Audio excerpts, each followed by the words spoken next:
अमित और कविता भाई बहन थे। कविता बड़ी थी, अमित छोटा था। दोनों के माता पिता का स्वर्गवास हो चुका था। कविता एक ऑफिस में काम करती थी। उसका भाई अमित कॉलेज में पढ़ता था। एक दिन अमित ने कविता से कहा, दीदी मुझे कॉलेज की फीस देनी है, मुझे कुछ रुपये चाहिए। ने कहा, अभी तो मेरे पास पैसे नहीं हैं, कल तक मैं तुझे पैसे दे दूंगी। कविता ऑफिस से एडवांस मांगकर अमित को पैसे देती है। वह अपने भाई को अफसर बनाना चाहती थी, इसीलिए वह दिन में ऑफिस में काम करती और शाम एक घर में काम करती थी।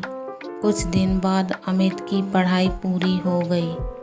एक दिन अमित ने घर आकर कविता को बताया, दीदी मुझे बहुत बड़ी कंपनी में मैनेजर की नौकरी मिल गई, अब तुम काम करने नहीं जाओगी।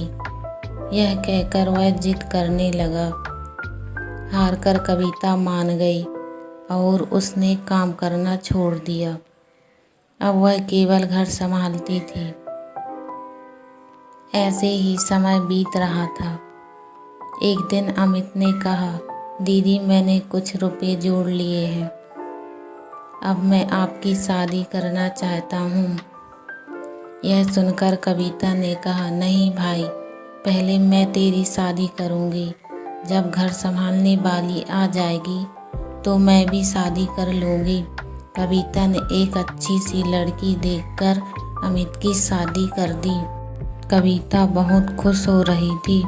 धीरे धीरे अलका ने पूरा घर संभाल लिया। तीनों बहुत खुशी से रह रहे थे। एक दिन अलका की माँ अलका से मिलने आई। उन्हें कविता शुरू से ही पसंद नहीं थी। मौका पाकर उसने अलका से कहा, तेरी नंद शादी नहीं करना चाहती क्या? यह तो जीवन भर तेरे पति की कमाई पर ऐश करना चाहती है। तू बहुत सीधी है। यह सुनकर अलका ने कहा, माँ तुम बेकार की बात कर रही हो। अमित इनके लिए लड़का देख रहे हैं, जैसे ही मिल जाएगा शादी हो जाएगी। लेकिन अलका की माँ ने कहा, बेटी तू नहीं समझेगी, यह तेरे को कभी चैन से रहने नहीं देगी, हमेशा हमारे ऊपर बोझ बनकर बैठी रहें। यह सुनकर अमित को बहुत गुस्सा आया। उसने कहा, खबरदार मेरी दीदी के बारे में कुछ कहा तो वे जो चाहेंगी वही होगा। तुम्हें पता है उन्होंने अपना पूरा जीवन मुझे बड़ा आदमी बनाने में लगा दिया। अलका को समझ आ गया कि अमित उसकी बात कभी नहीं सुनेगा। उसने अपनी नंद को रास्ते से हटाने के लिए एक तरकीब सोची। एक दिन अलका ने कविता से कहा, दीदी काफ़ी दिनों से मैं कहीं बाहर नहीं गई हूँ, कल हम मंदिर चलते हैं। यह सुनकर कविता बहुत खुश हो गई। अगले दिन दोनों मंदिर में पहुँच जाती हैं। मंदिर में पूजा करने के बाद अलका कविता को प्रसाद देती है।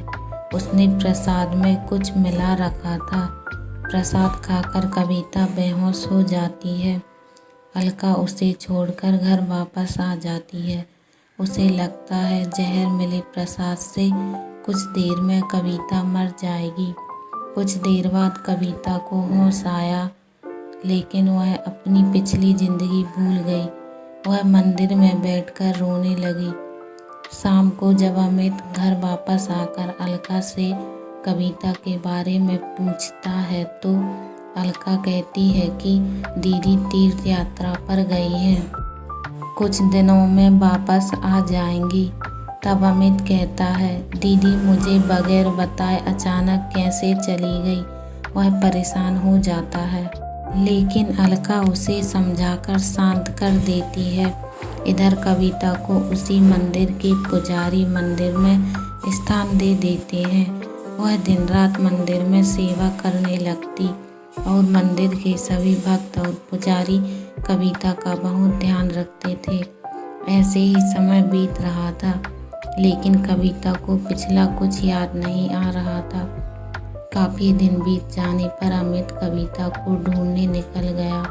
वह कविता को ढूंढता रहा लेकिन कविता कहीं नहीं मिली। एक दिन वह थककर उसी मंदिर में एक पेड़ के नीचे बैठा था। तभी वहाँ कविता आई। उसने कहा, भैया, मंदिर में भंडारा शुरू हो रहा है, आप भी बैठकर भोजन कर लीजिए। कविता की आवाज़ सुनकर अमित चौंक गया। कविता को देखकर वह रोने लगा। तब कविता ने कहा, भैया, आप क्यों रो रहे हो? तभी वहाँ पुजारी बाबा आ गए। उन्होंने अमित से पूछा तो अमित कविता के बारे में बताया। पुजारी बाबा ने कहा, ये लड़की यहाँ बेहोश मिली थी। होश आया तो इसे कुछ याद नहीं था। अच्छा हुआ तुम मिल गए। इसे अपने घर ले जाओ। भगवान ने चाहा तो वहाँ जाकर इसकी याददाश्त वापस आ जाएगी। अमित ने कविता को चलने के लिए कहा तो वह रोने लगी और जाने से मना कर दिया, लेकिन अमित जिद कर रहा था। तब कविता ने कहा, भाई, मुझे सब कुछ याद है, लेकिन मैंने जानबूझकर नाटक किया ताकि तुम और भाभी मेरे बिना खुश रह सको। भाभी को मेरा घर में रहना पसंद नहीं, इसीलिए अब मैं उस घर में नहीं जाना चाहती। यह सुनकर अमित रोने लगा और कविता से बोला, दीदी, अगर आप घर नहीं चलोगी तो मैं भी यहीं रहूँगा। उसकी बातें सुनकर कविता घर आने के लिए तैयार हो गई, लेकिन उसने अमित से कहा, मेरी एक शर्त है, तुम भाभी पर गुस्सा नहीं करोगे। अमित मान गया और कविता को लेकर घर आ गया। कविता को देखकर अलका सहम गई। वह रोने लगी और उसने अमित और कविता से माफ़ी मांगी। कविता के कहने पर अमित ने उसे माफ़ कर दिया। कुछ दिन बाद कविता ने शादी कर ली और अपने ससुराल विदा हो